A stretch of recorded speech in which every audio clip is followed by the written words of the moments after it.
Hello, everyone. Welcome to the Style That Finds Us podcast. We are thrilled to have Hal Rubenstein here today. He is a writer, a designer, and one of the founding editors of In Style magazine. Hal, that is major.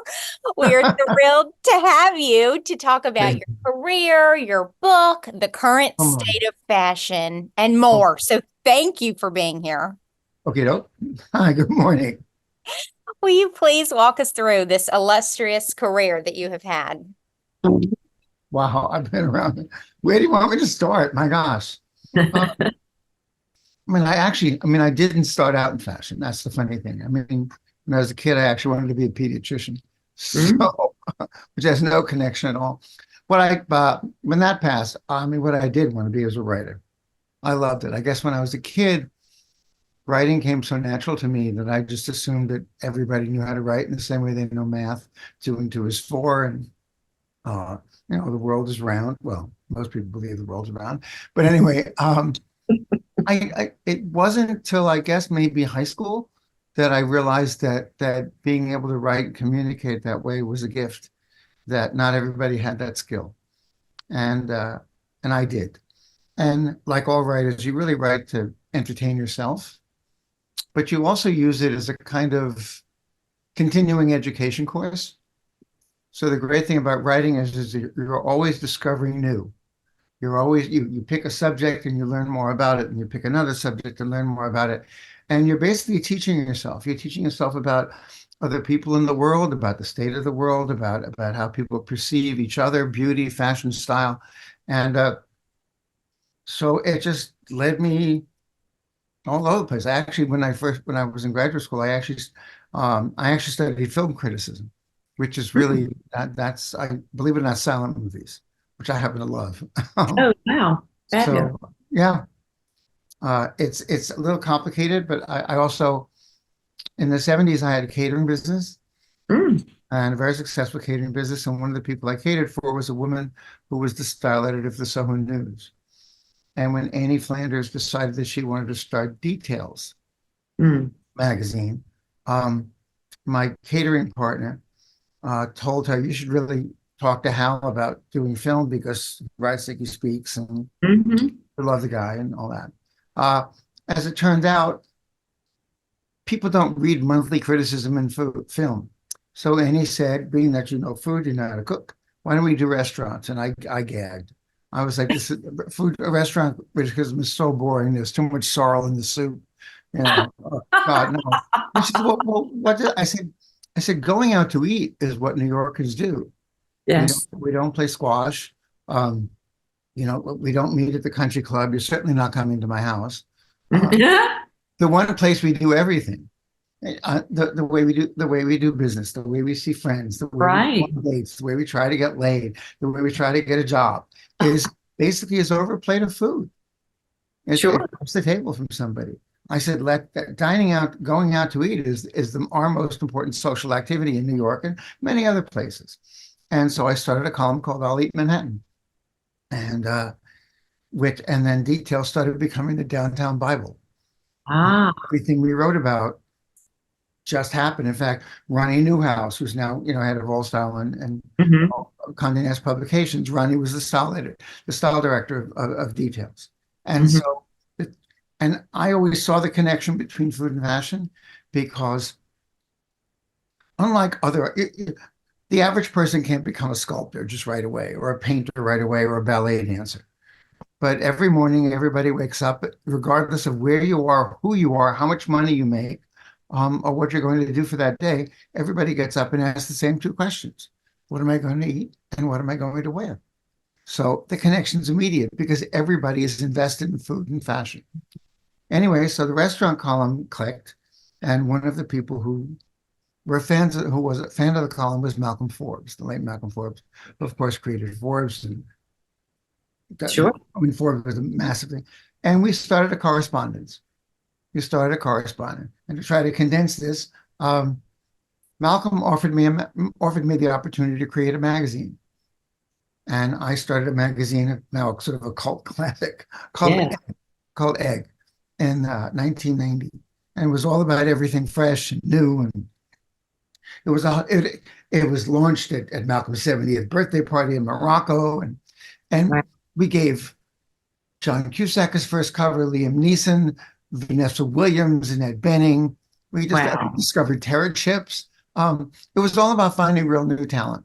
Mhm. Well, because we were a small magazine, we didn't have a big budget. So I figured, okay, you know what? We won't do fashion. Fashion's too expensive, and let Vogue do it and let Harper's Bazaar do it. Well, then you find out that if you don't do fashion, you don't get fashion advertising, you don't get beauty, you don't get hair, you don't get fragrance. You basically don't get anything except Wow. the automobiles. So Wow. I said, figure out a way.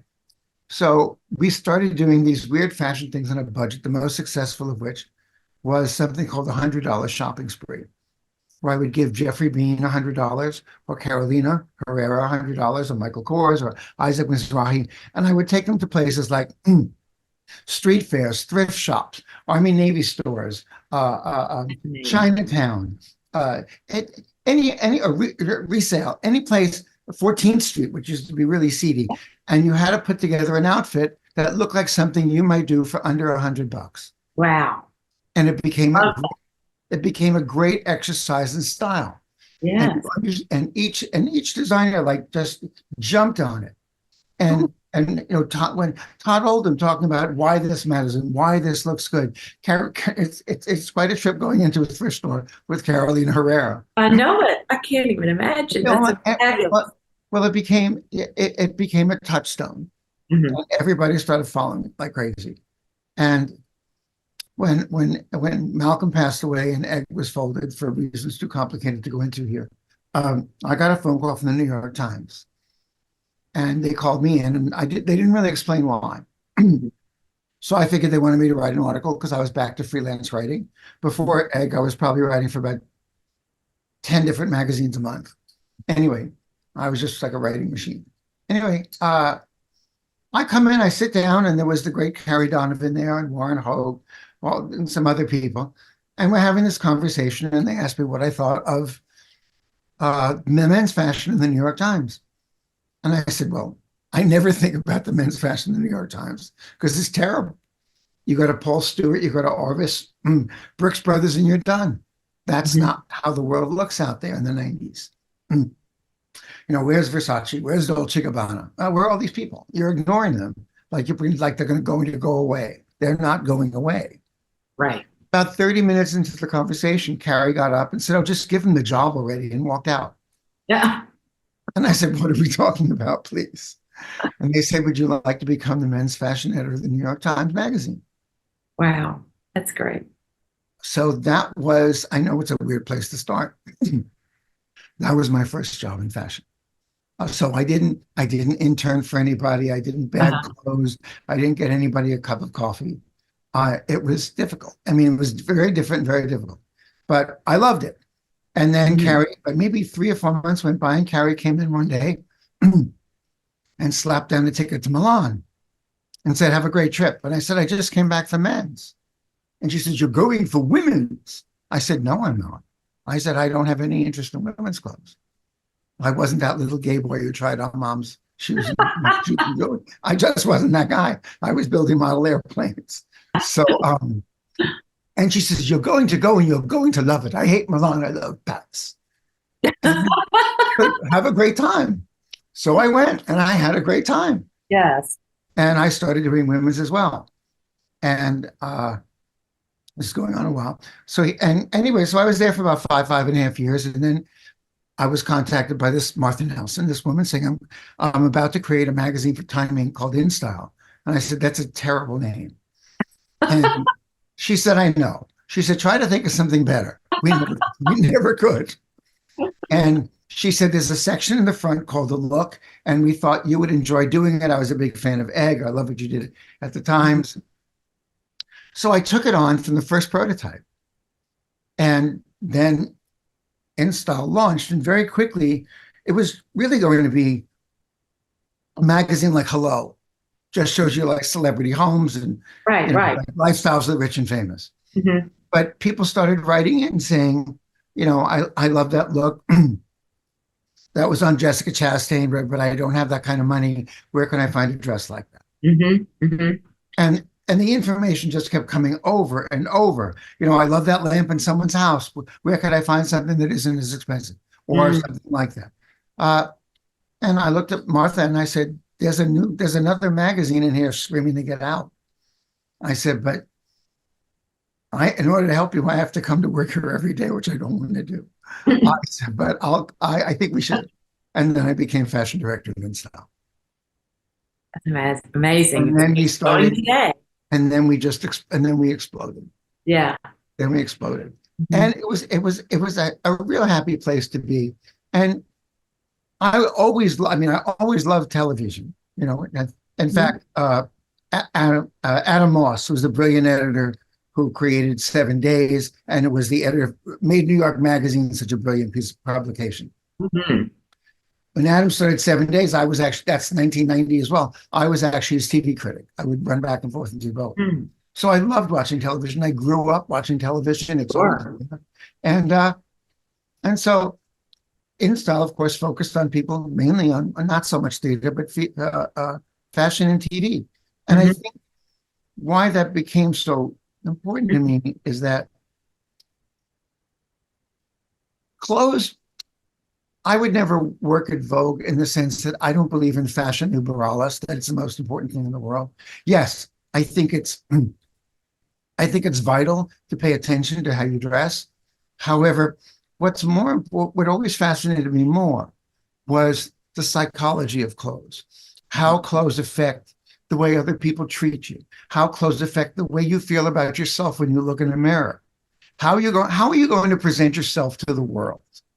I always say that, it's not fair that we live in a world that runs really quickly and we judge books by their cover. Right. If that's the case, then you should walk in looking like a bestseller. Yes, definitely. So that's really what guided me through everything. It was the idea just to make men and women feel better about themselves, because I think it's always possible to look terrific. I don't think there's any excuse to go out and look awful. I totally agree. That's what I do for a living, is try and convince women specifically that's the case for sure. And InStyle, to me, I feel like it was people that wouldn't read Vogue would definitely read InStyle. Absolutely. Yeah. Absolutely. Because look, there was the art direction in Vogue during that period of the 90s was absolutely spectacular. Yes. Coddington, Tony Goodman, these are really gifted people.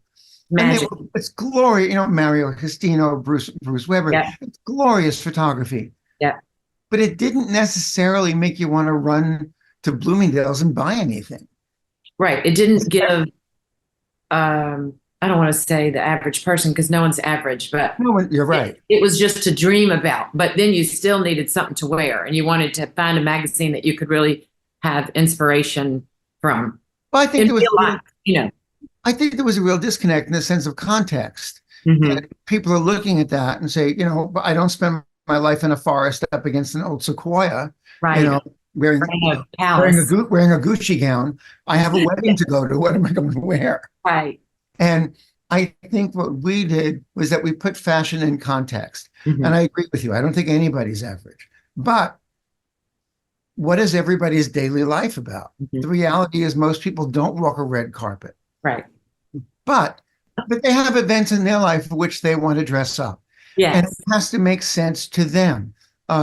Grace Whitney, who was one of the marvelous editors of Glamour magazine in the 50s and 60s, probably asked the smartest question anybody has ever asked about fashion when you look at an outfit. And Grace's question was, where is that woman going? And if you don't have an immediate answer, that's not something for you. Those clothes don't make sense. Oh my goodness. I hear that all the time. I bought something, I ordered something, and I realized I don't live in a garden party. Where am I going to wear this in my life? Right. No, that doesn't, again, that's not to stop you from saying, I bought this gorgeous dress and I'm going to wear it because it's Tuesday. Right. Right. And if you have that kind of self-possession and that kind of confidence to do so, yay. But most people don't. Men certainly don't. Men need a reason to dress for everything. Right. You know, women, Yeah. women will do it to please themselves, to please other women. Yeah. But you still have to understand where does clothing still have prominence in real life? Right. And so that sort of became our mantra. Well, it's important. We need some of that today. I think pay a little more attention to how you dress. But I think the problem now is that COVID sort of, it brought, it brought the train to a halt. And in yes, some ways it wasn't necessarily a bad thing, because I think, not to extend the metaphor, we'd gotten off track. I right. remember starting, like, before I left InStyle, we were getting to the point where people were saying, what's the hot bag of the month? Yeah, How do you justify telling people to spend $2,500 a month on exactly. a Vuitton, Every Gucci, month. or Fendi bag? This is insane. Right. And so I think it brought that kind of conspicuous consumption, Mhm. smashing into a wall. Mhm. And then, of course, the supposition was that we're so comfortable being home, we're all going to spend the rest of our lives in sweat clothes. Right. Coming out of that, initially that is what it seemed, but we realize now it's not. Thank So goodness. we're trying to find something in between Yes. that ease of staying home and Mhm. that idea of dressing up for celebration. And I think the word that sort of carries throughout is comfort. Mhm. People are not going to wear, especially in women, you're not going to wear a dress that you can't sit in. You're not going to wear shoes that you can't walk in anymore. Mhm. You don't. It's funny. When we were Time Inc., I'd walk up Sixth Avenue, and you'd hear click, click, click, click, click, click, click. It was Mhm. one stiletto after the next. Walk the streets now and look. You don't see women in high heels. No, you don't. There were Oh, flats. There were stack shoes. There were pumps. There were boots. There were wedgies. But high heels yeah. reserved for weddings. Right. If It's hard to walk on them in the street. There you I've go. That but idea that you have to change you go to work, yes, you change yes, your shoes into heels. yeah. I think that's going away, and I think that should have gone away. It's still nice to stand apart for good reasons, not to just everyone be. I feel like sometimes when you're sloppily dressed, you sort of act sloppy. You kind of Oh, you absolutely do. let things go. Your clothes help define it, and Cancel meetings left and right. Right. Just because you feel like it. Just kind of there's no way a man's going to put on a tuxedo and then start slouching around. right. It's You look in the mirror and you realize that tuxedo definitely looks great if you stand up straight. Exactly. And then And it looks great. look, Then the it's worth advantage it, of the high right? heels. I'm sorry. The advantage of high heels was whether you like it or not. It's a calf pump. It striates the calf, and basically everybody's legs look better. In order to walk in a pair of heels, you have to push your butt in, square your shoulders, and yeah, you do look better in them. I'm Mhm. sorry they're uncomfortable, but you do look better in them. And I think there still is that desire to show people that you're healthy, that you're vibrant, especially people who are older. Um, I think that's important. Look, it's just important. It's very important not just to have a sense of self. Yes. Yes, I think so too. Very much so. So that makes me think about this book. We're going to transition a little bit and find out, why did you write this book? um, I've written a couple of books for HarperCollins before, Uh-huh. and one of the senior editors there, Lisa Sharkey, who's just a brilliant editor and smart as a whip. She came to me, she called me, and she said, "I want to do a book on Bridgerton." This is right after the pandemic, because it galvanized everybody in the pandemic, because it's such a Right. gorgeous costume drama, because it was so amazing to look at. They Yeah. spent $70 million the first year. Yeah. I said, okay. I said, the problem is, yeah, the looks are great. I said, the looks are amazing. The clothes are amazing. But those clothes haven't filtered down Mhm. into the public yet. And they will. And they will. And of course, they eventually did. Yeah. The corsetry, the Oh, long, yes. right, the empire waist dresses, the minimal jewelry. Bows, the Right. I said, but we're not there yet. However, what's more interesting is that Bridgerton is just part of a stream of how powerful television has been to influence how we see fashion, beauty, and style. But this goes back to the earliest days of television.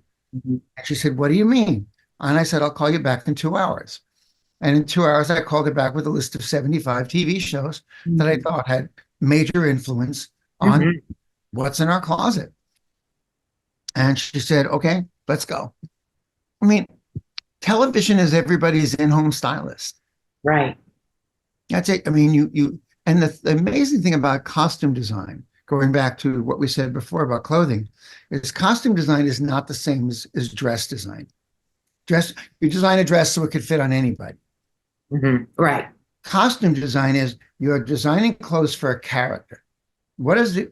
If a person walks into a room, whether it's on stage, whether it's on film, whether it's on television, what is that? That costume immediately gives information to the viewer or the audience, saying who this person is, where that person's coming from, what's their economic status, what's their attitude to how to basically what they see when they look in the mirror, their sense of beauty, and it's powerful, and I said this would be a fun thing to write about. Mm-hmm. What shocked me when I got the go ahead and I went to the Paisley Center for Broadcasting in New York, and I asked the librarian there, and I said, "Could you give me all the books that have been written prior on television costume design?" And she said, "There aren't any." I said, "What do you mean there aren't any?" She said, "No one's done it." I said, "Come on." She said, "No, there's books that have been written about Golden Girls. There's books that have been written about Mary Tyler Moore." She said, "But no." Yeah. So I called up Deborah Landis, who was a marvelous film costume designer. She did Raiders of the Lost Ark, Michael Jackson's Thriller video. Her husband directed Thriller and Blues Brothers, John Landis. Mm-hmm. And I said, "Deborah, who's written about television costume?" I said, "You know everybody." And she said, "Hal, nobody." She said, She said, "Which costume designers would you like to talk to?" I said, "Oh my God, I'll grab a list. Let me write that." And she said, "No one's going to tell you no." That's great. No one's ever talked to them before. Oh, that's amazing. So, which is so crazy. Right? It is surprising. And then what happened was, like I said, originally it was going to be 75. I got so into it, and the information was so incredible. And the interviews I did with these 24 costume designers was so enriching and exciting and eye-opening. And then I found this whole cache of interviews done by the Television Academy of people in the 60s and 70s, like Marlo Thomas, like the man who created Magnum PI and the man who created Miami Vice. That it was just this ridiculous wealth of information. Nolan Miller about Dynasty. And I started writing about these pieces so much, I realized there was no room to do 75, so we cut it down to 50. But these are the 50 shows that I think have had the most influence on what we do when we get up in the morning before we walk out of the house. I mean, just what you just said about Miami Vice. I mean, mind-blowing, you know? You never thought about it. What happened after those guys, you know, after that show started to men's fashion? It's crazy. It's amazing because what happened is all based, it was Brian De Palma did a film right in the early 80s called Scarface. Right. With Al Pacino. We had become this cocaine, drug king. And the movie's ludicrous. It's so over the top. It's like, but it's also amazing to watch. And what it did was that it portrayed Miami as this wild paradise. Right. Just go for broke fun. Yeah. Well, it inspired Michael Mann, who now has a movie out called Ferrari, to create Miami Vice. And then Brandon Tartikoff, who at that time was the president of NBC, went to Mann and said, "Okay, I'm going to give you 2 words, MTV Cops." Oh my gosh, I love that. I love it. I know, Julia, this is a little before your time, but just those 2 words explain everything. And that's what they went off to do. Wow. And that's what they went off to do. And when you look at what they did, remember, I just sold an apartment that I had for 30 years in Miami. It's hot. Not only is it hot, it's humid. The idea of running around in a suit with a shirt and tie and stuff like that, so he wore his suit with his shirt unbuttoned all the way down to his waist almost. No, he basically he wore that. They wore like linen T-shirts. Oh, yeah. All these sort of ice cream color. Instead of taking that suiting, that Ralph Lauren suiting with the vest and like very Mad Men. Right. And they said, no, they stripped it down. All the clothes became cotton or hop sack or linen.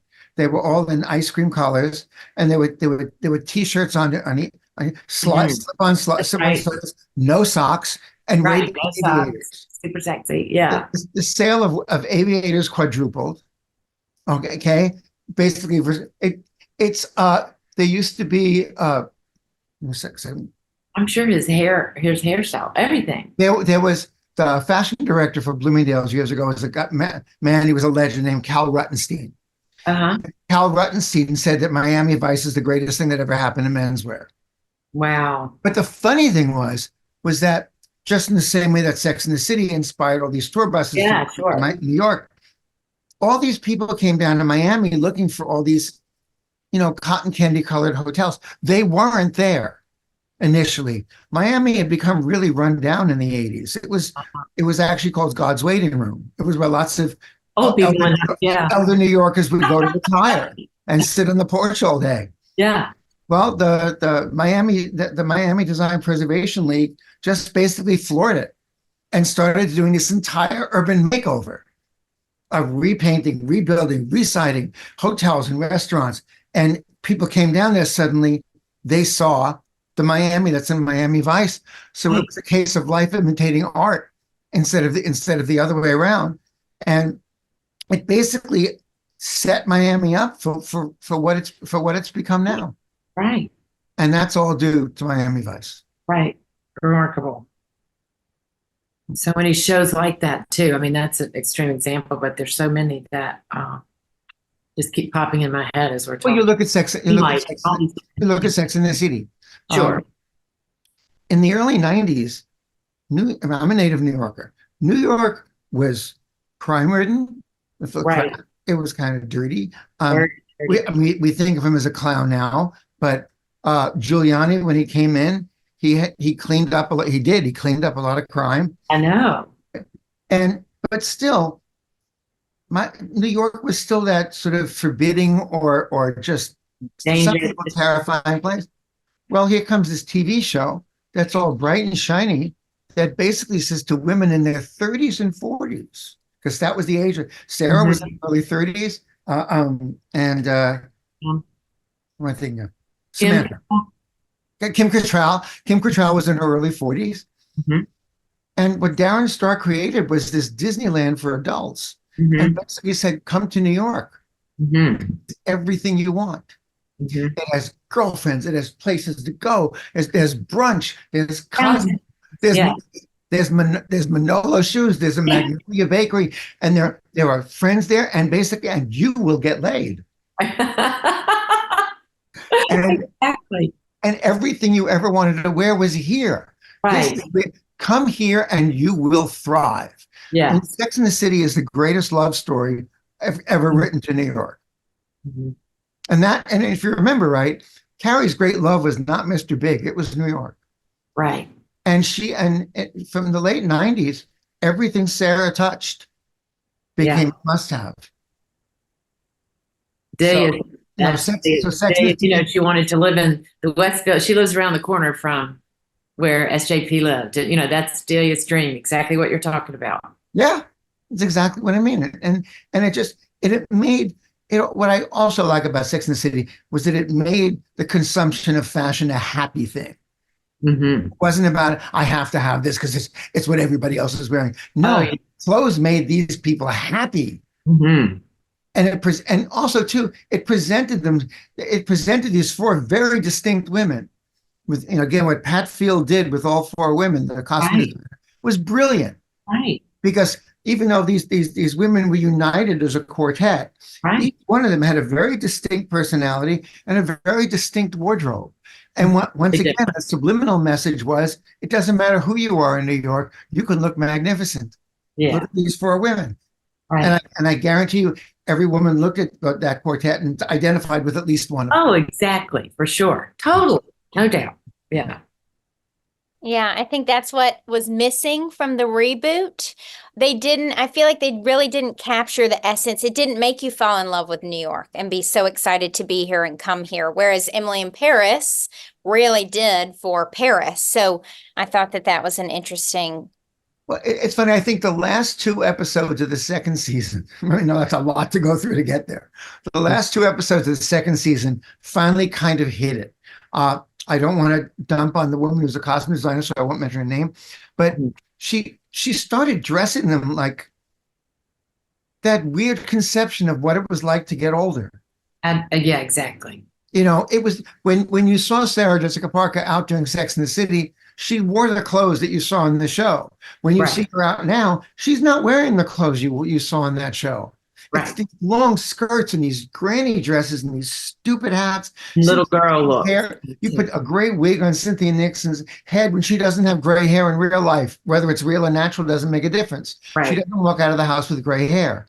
So that was, I think, one. It took them, I think, so long to turn the boat around.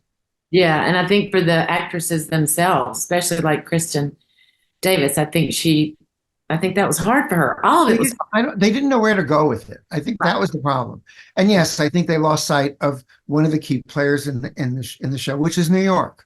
Yeah, yeah. We always were like, "Where is that? Where is that?" In the first show, you knew exactly where it was. You know, you were as far as Emily as Paris is concerned, and it's funny because when it first started, the French hate the show. Yes, exactly. It's not real.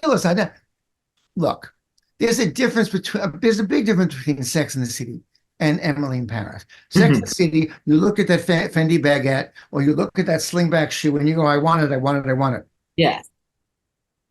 Emily is wearing thigh-high boots made out of pink tulle. Right. No one is in their right mind is going to go out and spend $1,600 on a pair of boots that will be damaged within a day's worth of walking. Right. And certainly not in Paris. Emily in Paris is a fantasy. Yes. It's a fantasy of a very astute, insightful young woman's vision of what it's like to have a dream job and a dream life. Never, ever. It never claims to be a reality show. You want a real show about France? Watch Call My Agent, which actually her editor, her boss on Emily in Paris. That's actually where she comes from. So Emily's designed to be. And Pat did the first two seasons of that, but Emily is not designed to be real. It's just designed to be a great fashion parade, and it is fun. And it is fun. So much fun. It's just lighthearted and fun. Yeah. Just when you look at the other shows, though, Dynasty is designed to be fun too. But Dynasty basically defined how we get dressed in the 80s. How women get dressed in the 80s. Miami Vice, did men and Dynasty, those shoulders, that hair. Oh, just like jewelry. Yes, the big hair, everything, totally. Now, what are some of the biggest takeaways that you hope people get from the book? Number one, I think they should I think one of the prime things, which maybe it wasn't at the beginning, was how inspirational, clever, well-researched costume designers are in creating clothes for characters. That there's so much thought going into how to create these wardrobes for these characters, and how costume designers understand the psychology of how what it is that you put on affects other people. When you look at Donna Sikowska did all of the clothes for the Marvelous Mrs. Maisel, which those clothes are extraordinary. Okay. Oh my gosh, they are. And I went to visit her at Steiner Studios when they were shooting in Brooklyn, and unlike Pat Field, who doesn't sew or sketch, all of the main characters of the Marvelous Mrs. Maisel, the entire family, none of their clothes came from vintage stores. All of that was made by Donna. For them. In the same way that Janie Bryant did most of the clothes for Mad Men. She didn't shop them. And when you look at those clothes and you see these characters, and you identify with these characters, and you realize how much talent, how much time has gone designing each one of these pieces to fit these kind of people. And if you admire these people, maybe you should be pulling something from them. And that's one. The second thing is it's two is how powerful television is in either reflecting how we see our culture or in moving our culture forward. In the early 50s, women were basically shunted aside while they were pregnant. Lucy was actually pregnant. Lucille Ball was actually pregnant during the first season of I Love Lucy, but she wasn't showing as much. And they did that thing where they hid you behind sofas and lamps and carrying a purse. It's like remember the Hermes Kelly bag. The Hermes Kelly bag got its name because when Grace Kelly was pregnant as Princess Grace of Monaco, she would always use her bag to hide her tummy when she was pregnant with Prince Albert. Anyway, what Ball said was, no, I'm not hiding behind anything. I'm wearing maternity clothes. Not only did she go on wearing maternity clothes, but her slapstick, the intensity of her slapstick stayed exactly the same. And Ricky you could still see that he loved Lucy. I mean, he had no trouble hugging her, kissing her. He still saw her as an object of desire. I'm not objectifying women here. It's just an idiom. That she was still an object of desire. Lucille Ball created the maternity industry, which is an $18 billion industry. That is so fascinating. She brought everybody out of the shadows. Yeah. In the same way that if you look at the early days of television, Father Knows Best, Ozzie and Harriet. Mom was always running around, in a crinoline skirt and high heels, mopping the kitchen floor. Perfect hair. Mary Tyler Moore, when she got cast on Dick Van Dyke as Laura, she goes, if I'm going to be home all day, why would I be wearing that dress? I usually wear pants, or what they used to call them back then, slacks. Yeah. So she went and brought in a pair of capri pants. Right, little pedal push. The same CBS censors who didn't want to show, and when Lucille Ball was pregnant, they never used the word pregnant. Isn't that funny? Never. She's expecting, she's with child, never pregnant. There was some dirty word, a connotation attached to it. That's what's so bizarre. I know. Mary Tyler Moore came in with these capri pants, and CBS was essentially worried about what they called cupping, the fabric clenching her tush. So the deal was that she could only wear the capri pants in one scene every show. By the end of the first season, you couldn't find a pair of capri pants in America because they were sold out. It is so remarkable because it wasn't like she had a big voluptuous, she had such a nice trim figure. That's it. Well, other women said basically, why am I wearing a shirtwaist dress to be home? This is nuts. Right. This is nuts. I remember in the 50s and 60s, it was a post-war. There was never such a thing as a middle class prior to World War II. And when this middle class appeared, people were trying to figure out, what is this thing? Where do I go? How do I dress? You were poor, you were rich. That was it. Mm-hmm. And so people were defining themselves when they saw people like Donna Reed, and Harriet Nelson on television. It wasn't like they were depicting a world that's not real. No, women were looking at that and men were looking at that and taking notes. Mm. Both of them were trying to figure out, where does the middle class fit in terms of design? Where does it fit into our culture? Mm-hmm. So what Mary did with those capri pants was change it. The same thing. Tom Selleck's mustache. Mm-hmm. Every man had that. By the end of the 80s, every man had a porn stash. Right. So, and Sex and the City, go right through the Soul Train. Soul Train is the defining show in our culture that moved African Americans forward. It was the first show ever aimed at people of color that basically said, you are young, you are gifted, you are Black, you are the best. You are the coolest. No one is cooler than you. No one looks better than you. No one dances better than you. And if you were someone like me in the 70s who went out 5 nights a week, you were glued to this show. You took notes. You moved the furniture around to try to practice the dance moves. That show defined what it was to go out. And that show was on for 30 years. It was the first time You saw ads on TV for products directed at African Americans. So TV has extraordinary power to Right. influence how we think and feel. Right. I think too that a lot of people don't, it's not being manipulated, but people don't, when they're just looking at the show, they're not thinking about how the costume designer picked the clothes so that they would tell the story of the person. They don't even know what's happening. They just know by watching. No, it's subliminal. They look, they Right. look at Olivia Pope's, Right. white trench coat and go, I want that. And Right. sure enough, Tory Burch sold that coat for years. Yeah. It was simply because you couldn't, because everybody wanted it. No, Right. they're looking at something saying, I love this, I love that, I love this, I love that. But it's because you also fell in love with that character. Had you Right. fallen in love with Olivia Pope, you wouldn't want her trench coat. No, exactly. And they didn't realize necessarily that it was the trench coat that told them so much about who Olivia Pope was, No. when the first time she appeared in that. I think Right. that's There was no reason to have so to much more goes into that. Right. Like Mod Squad, I wanted her hair so bad. Of course, I had dark brown hair, but Julie, whatever her name is from Mod Squad, with that straight blonde hair. Oh my gosh. That's look, let's talk about hair. The Rachel. Yeah. Oh yeah. Seriously. Farrah Fawcett's long shag. Yeah. Okay. These women defined hairstyles for 2 different decades.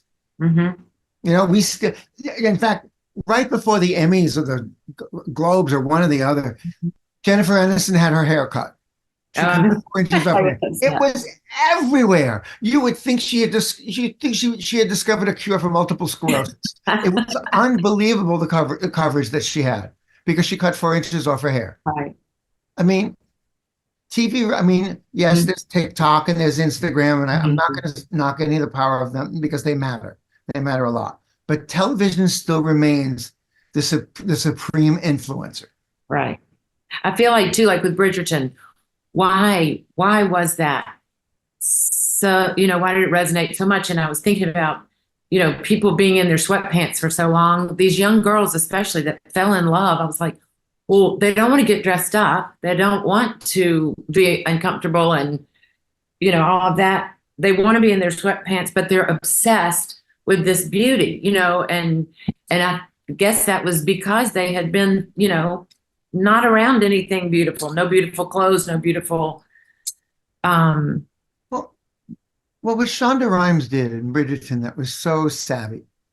Yes, beside the fact that the cast was knockout beautiful. Right. Renee Jean Page, Phoebe Dynevor, they're great. And then the second season, just the same. But what she did, when you look at Bridgerton, remember, Bridgerton looks like a costume drama, but it's not really accurate. They're covering a regency period in England that lasted maybe 10 years. They're going to a ball and they're dancing to a reorchestrated tune by Madonna. Right. Or they're in the carriage and the music in the background is once again a reorchestration of Taylor Swift. Right. Or Rihanna. Right. And when you look at the clothes, yeah, they're period kind of, sorta, but we're pushing the boobs up. It's just we're tightening in body. The breeches are so tight on the guys that they can't wear underwear. This is the truth. But it's a very canny thing because it was a period drama, but basically had this undercurrent of modernism running through it. So it became incredibly accessible to Gen Z and people who were the age of the main characters in Bridgerton, and go, I want that. I love the way that looks. And all of a sudden, the internet searches for on-pier waist dresses, for wedding dresses, for small diamond pin, for corset dressing, for long gloves, and men for waistcoats and waistcoats, for high boots, just skyrocketed. And the moment people got out of COVID and realized they didn't want to wear sweatpants for the rest of their life, they ran to these things. And and now when you look again, it takes a while. But when you look at clothes, especially last spring's fashion collection, there was corset dressing everywhere. Still is, and red carpet. Everyone's wearing long gloves on the red carpet. That's Bridgerton. Yeah, That's Bridgerton. The wedding industry, the bridal dress industry. Now, look, and you look now, I mean, and when you look now on the red carpet and you see Timothy Chalamet in a red sequin backless jumpsuit, Mm-hmm. you see the country western singer Jimmy Allen, country western, mind you, and African American, wearing yellow sequin tuxedo. When you look at everybody's variation, that's RuPaul's Drag Race. Ah, that makes sense. Because Yes. it kind of smudged, didn't Yes, get yes, us yes. to drag, but it Mhm. smudged what was proper for a man and a woman to wear. Absolutely. It goes back to that the belief that I've always had from the time I started doing the clothes at the Times was why walk into a room and you can make an entrance. Exactly. I And tell that, that all the time. It's the entrance and the exit that they're going to remember. that's it. You want to walk into a room and you want people, look, some people don't. Some people want to slide in a room and disappear. Then I don't know why you went out in the first place. But just stay home. It's easier. But to walk in a room and to have people look at you and look at you with admiration, Right. that's kind of cool. And all you Yeah. have to do, and I mean it, all you have to do is look your best. Right, exactly. People say it doesn't matter about my coat because I'm just going to take it off when I get there. I'm like, no, no, no, no, no. That's your entrance. The coat matters. It all matters. So, It all matters. It yeah, all matters. I mean, it's like I said, we live in a world that goes too fast. It right. goes too fast. And so people are going to make judgments based on what it is when you wear. Look, Right. when someone, when I was at InStyle or the other companies, and people were being interviewed for, someone was, they were interviewing with me for a job. The interview started the moment you turned the doorknob. Mm-hmm. I looked at your suit, I looked at your shoes, I looked at your belt, I looked at your watch. Your hair. I would look at a woman, I would look at a woman's bag, I would look at a woman's coat, I would look Yep. at her watch, and certainly her shoes. Mhm. And we're going to make judgments right off the bat. Right. And And we that's a do it lot of whether that. we want to admit it or not. Yeah. Well, and I think everybody does it. I mean, it's like it's instinctive. It's not necessarily that you're even doing it to judge somebody. They're just coming out of your head the minute you meet them. It's like, why spend so much time and effort putting yourself together in a certain way and then mess the whole thing up by the coat that you wear or, the shoe or whatever it is, So Well, and that's why I did dressing the part, because the television basically shows you what happened when you dress a certain way and walk into a room right, over and over and over and over again for hours at a time, right, and how you want to dress when you want to make a certain impression. right. And that's why the power of television, it remains undiminished in terms of Yes. being able to influence how we see ourselves. hmm I think so too. I'm still just stunned that no one had ever thought to talk about it before because Nope. there's so many aspects of it. Well, we're so glad you did. Thank you. Yes, most definitely. I know. Well, Hal, this has been wonderful. My goodness, I would love to do many more episodes with you. You are just a font of knowledge and insights. And I was writing down the quotes that you kept saying that hit the mark so well and make so much sense that a lot of people forget. So I know that people are going to love this episode, Hal. Thank you so much for being here. And we'll definitely link to your books That would and be great. show notes so that people can read them. We highly recommend. Will you tell us about the other books quickly? The other books. One was called The Looks of Love, 50 Moments in Fashion That Inspired Romance. The book before that was 100 Unforgettable Dresses. That's a great book all about dresses taken from fashion, from television, from movies, from politics, from music, and basically how that dress made its mark. Everything from love that. Diana's revenge dress to Nicole Kidman in that chinoiserie haute couture gown by Galliano that changed the way everybody works on the red carpet.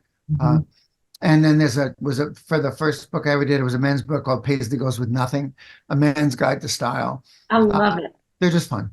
And then there's a book on art there's a great open air exhibition in Miami, in the Wynwood section of Miami called Wynwood Walls. Yes, we've been. Yeah, and I chronicled the history of Windward Walls and spoke to all the artists who worked there. Oh, how nice. Yeah. Great. Well, they all sound like fabulous books. Well, No thank you doubt. so much. All right. Well, take care. And thanks again so much for spending this Okay. time. My Okay. pleasure. Bye. Bye-bye. Bye. Thank you everyone for joining.